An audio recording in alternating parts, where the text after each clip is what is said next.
Hey everyone, welcome back to another month in the gift journal. For the gift journal this year, the overarching theme is frogs. And what better way to do April than to do a frog that is dressed up as the Easter Bunny? This frog is kind of easy to draw. He's kind of an oval shape with circular eyes and then, oblong legs and arms. And then simply add a pair of bunny ears on top of his head. I'm also going to be using my Posca paint markers for this theme. I have a lot of really nice pastels in the Posca paint markers, so using them made the most sense. Unfortunately, there's some weird situational editing going on with this theme, so I'm going to be moving between one of the places that I tend to set up themes with my desk in my office. I apologize if that's a little weird and jarring. Apparently, I did not decide to do all of this theme in one location because you need the paint markers to dry between putting them down and then adding layers on top of them. But with our usual calendar spread done, we are moving on to the habits and the blank page. So for the habits tracker for this month for the gift journal, I've gone with a circular habit tracker.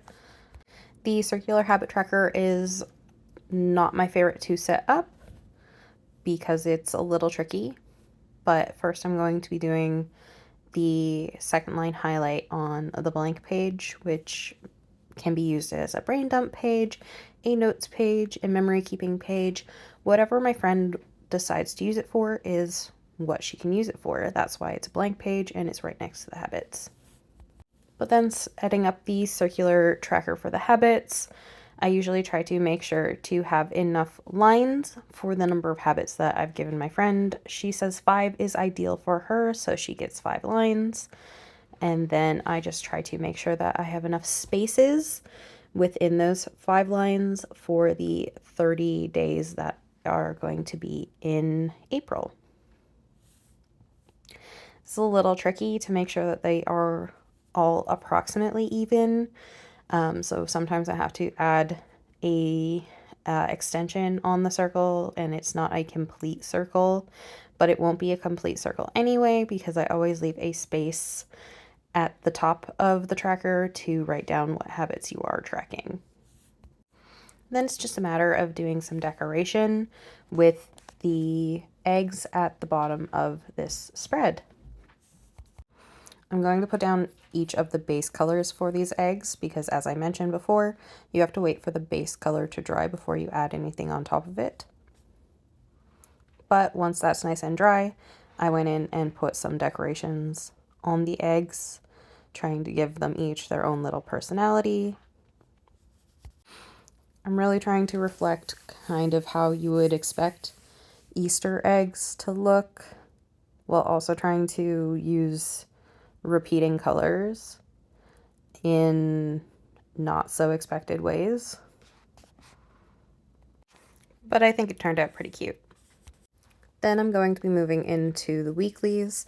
I decided to do a second line highlight for all of the weeklies in this theme instead of creating boxes using lines.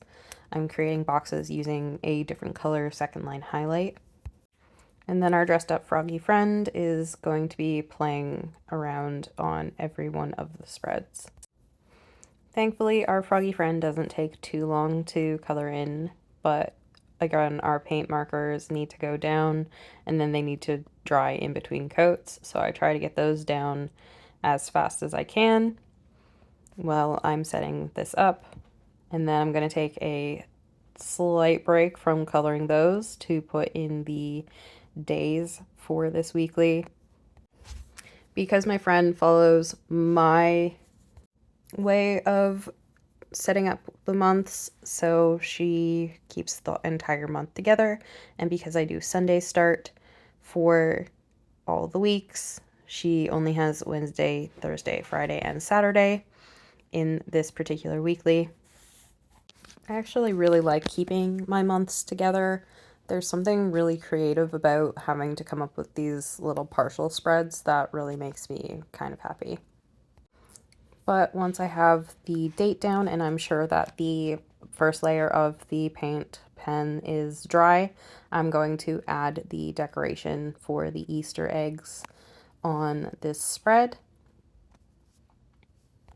So I've just gone with some patterns that I thought were pretty easy to do. Like the first egg that I did there got some straight lines. This one's getting some jagged lines on it that are a bit thicker. Making sure the entire thing was colored in to ensure that I had proper coverage for the design was kind of fun. Choosing the designs for each of the eggs was also one of my favorite parts about this theme. Also, every single egg I decided to do with the splotch circular design on it ended up kind of looking like a Yoshi egg, which I thought was fantastic. Do you want to make sure that your second line highlight looks as straight as you can? Make sure that you line up your hand with the edge of your journal and then slowly drag it towards you. That's all you really need. And then once you get that done, you have what looks like pretty straight second line highlights. You really rely on the cheerleader effect when it comes to a second line highlight. They don't all have to be perfectly straight, but as long as they're all mostly straight, it looks like you have straight lines. And if it looks like you have straight lines, then that's all that really anybody's going to pay attention to if you're showing off your journal. But since each of her weeklies are approximately the same design, that's probably the last time I'm going to show you guys the second line highlight for this setup. We are going to quickly color in our little froggy friend though. I tried to use my Ohuhu markers with the paint markers as much as possible in this theme. So the Ohuhu markers are doing a lot of the heavy lifting on the second line highlight, as well as coloring our frog. And then the paint markers were mostly for the eggs that were in all of the decorations, because I wanted the eggs to be more opaque than the Ohuhu markers can give you. It was easier to use my paint pens to do the opaque looking coverage for the eggs than it was to use the Ohuhu markers. So we're just going to decorate some more frogs in the corners, because who wants to see a whole video of second line highlights? For this one, I'm doing a whole basket of eggs with our froggy friend. I used the Ohuhu markers in such a way that it made it look like I had a basket weave on the basket. I simply did that by going over it with the same color. As you can see from coloring in the frog, if you go over it too many times, you get a darker look to the marker, which is why I try to do as many strokes as I can next to each other and try not to overlap them, but there is always a little bit of overlap. It's not really a big deal. I still think it looks kind of cute. It kind of gives like a corduroy kind of look to some of the drawings, which I think is also really cute. But if that's not your thing, there are other ways of coloring not with markers to not have those streaks. But our froggy friend is tired from running around and causing all of this Easter magic to appear.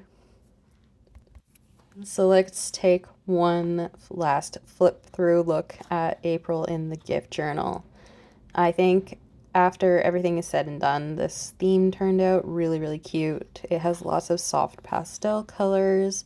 It has our little joyful froggy friend running around causing all kinds of Easter chaos.